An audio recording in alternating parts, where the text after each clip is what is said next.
नमस्कार दोस्तों। आज की इस वीडियो में जो टॉपिक हम कवर करने वाले हैं उसका नाम है रोल्स लॉ।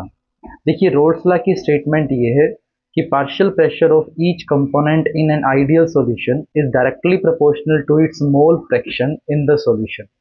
यानी अगर आप दो कंपोनेंट को मिला के लाइक ए और बी को मिला के एक सॉल्यूशन बनाएं तो उस कंपोनेंट से जो वेपर्स बनेंगे उनका जो प्रेशर बनेगा उसको ये डील करता है कि भाई partial pressure of component A it is directly proportional to the mole fraction of that component in the solution. In similar way the partial pressure of the component B is directly proportional to the mole fraction of that component B in the solution. Directly proportional का sign अगर आप हटाते हैं, equal का sign अगर आप introduce करते हैं तो आपको एक कांस्टेंट लगाना पड़ता है। वो कांस्टेंट जो यहाँ पर यूज हो रहा है वो है पी नोट ए, यानी pressure of that component in the pure state. तो यहाँ बन गया हमारा P A it is equal to P note A x.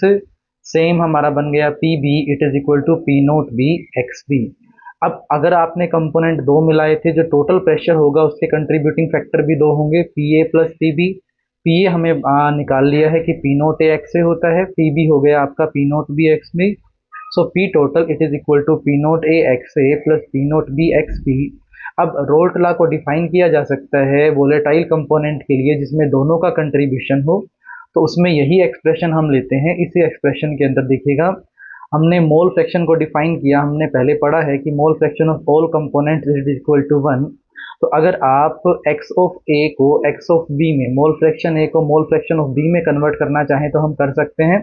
So x of a plus x of b it is equal to 1।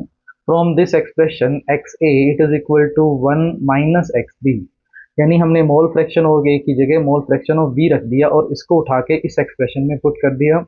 ये change करके बन जाएगा P note A then 1 minus X B plus P note B X B.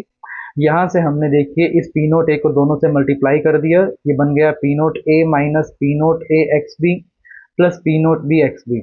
अब इन दोनों expression में से x B को कॉमन ले सकते हैं हम, तो माइनस एक्स बी कॉमन ले लिया, अंदर बच गया P note A minus P note B. तो ये हमारा एक्सप्रेशन होता है जो बोला जाता है कि भी आप रोल्ट लॉ को डिराइव करें फॉर वोलेटाइल सोल्यूट। जब दोनों कंपोनेंट्स वोलेटाइल होंगे, सोल्यूट जब वोलेटाइल होगा, सोलवेंट जब वोलेटाइल होगा, तो ये एक्सप्रेशन डिराइव होता है for volatile solute. Thank you.